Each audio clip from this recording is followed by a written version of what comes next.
Hey guys, T-Bull here. Today we got a look at the new update for World of Warships Legends, dropping next Monday. It's the Veni Vidi Vici update.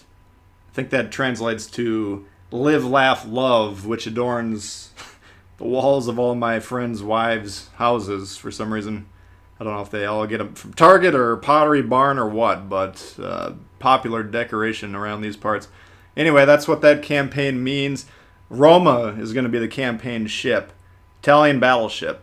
So we are getting Italian nation in the game, battleship in the form of the campaign reward ship, and cruisers in the form of early access. If you're new to the game and you're thinking to yourself, maybe I'll spend $5 a month on this game, no more, no less. Campaign Admiralty backing is going to be the best use of your money. Not only do you potentially get the ship, assuming you do all the missions, which are doable if you put the time in, but the associated rewards in terms of promotion orders, insignias, doubloons, there's event currencies, crates, everything basically that the game gives out is given out in the most generous portions in the campaign. So that's always the best use of your money, according to me at least. They're changing this early access for it looks like it's called the Regina Marina cruisers, or the Italian. Sorry, I can't help it. They're kind of changing it though. This time we can research the tier 1 and 2, which, okay, fair enough.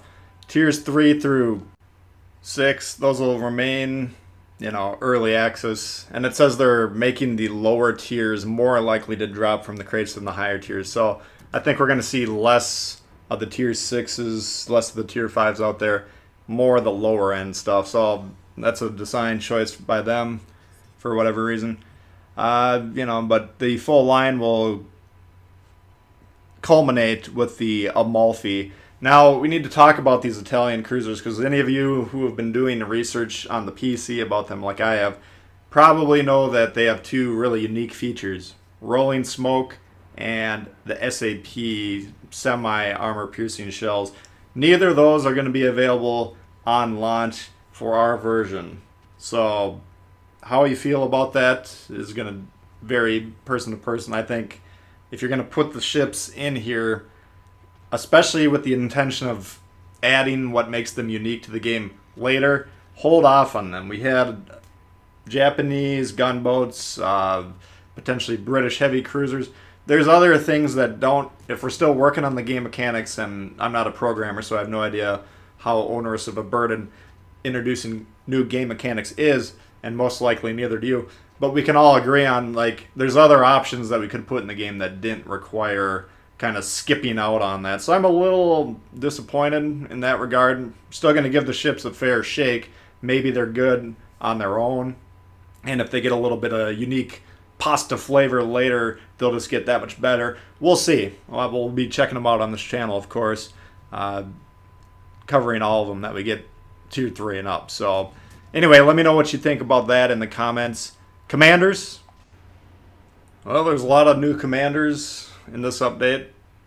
We got French commanders, and we'll talk about other commanders as well. So hopefully you're saving your promotion orders and you're not wasting them on a failed rank strategy like I did. I wasted about 2 weeks worth of that. Anyway, we got 4 commanders for the Italians. We got Campione is the Italian version of the Dewey. I guess I'll have to come up with a name for him. Base trait, it's called Spartan. Reduces all incoming damage by 0.2% per rank up. Total of 4%. So that's actually not too bad if you get it maxed, but, that's always one of the options, the default. Then we have 2 cruiser commanders. We got Mimbelli. He's got a base trait of time to make a move. Reduce the reload time of your cruiser's guns by 3% per rank. Total of 6%. So that's actually pretty strong, and something I might consider on all builds. Sansonetti, another cruiser commander.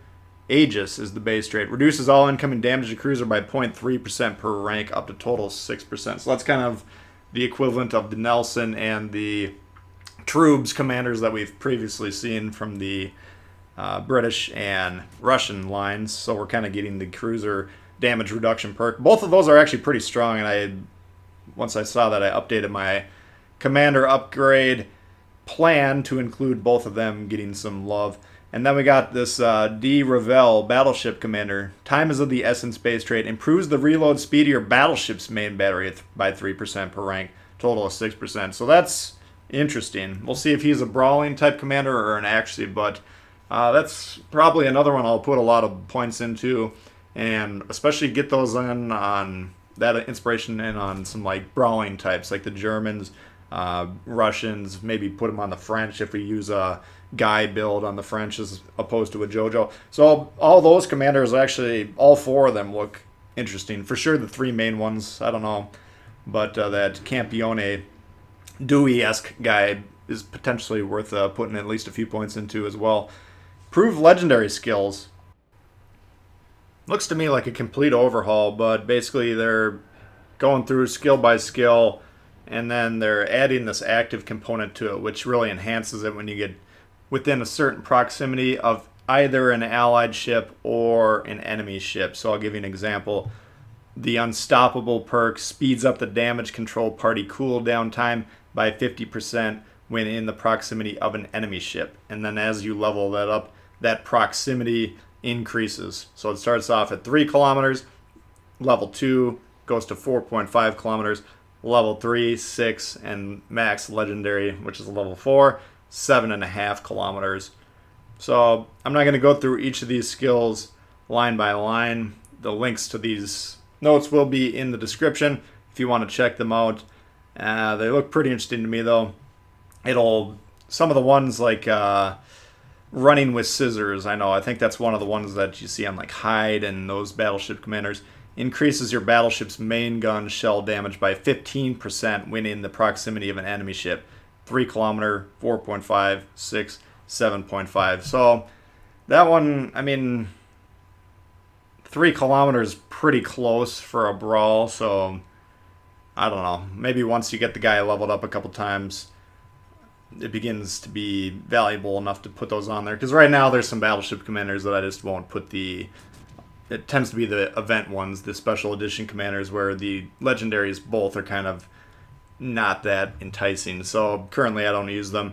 We'll be giving them a strong look here. But again, if you want to check this out once this video is over, go ahead and click that link in the description. You can check them out on an individual basis. Transformer content available September 18th. A lot of you guys are probably too young to remember this, but Transformers was a cartoon in the 80s. It's kind of a throwback collaboration. Kind of surprising that they'd reach back to something that nobody's really seen much of over the last 30 years, but that's what it is for those of you that weren't around back then. Looks like 4 new commanders coming from there. We got one called Optimus Prime, and it says he commands the Iowa, so I don't know if he gets better in the Iowa or maybe he just really likes the Iowa. Who knows what his deal is. But Optimus Prime has got a Reconstructor base trait, reduces the repair party cooldown time by up to 6%. And there's a Bumblebee, commands the Fletcher apparently. Overboost is his base trait, increases the duration of engine boost by up to 20%. Megatron, Cyber Lens is his base trait, increases your battleship's main gun firing range by up to 6%. Oh, that'll really help those guys that like to park on the moon the entire game. They'll get to park on the far side of the moon now and launch their shells at us. So that one we maybe didn't need in the game, but luckily the casuals that are playing that way probably won't pony up for the commanders.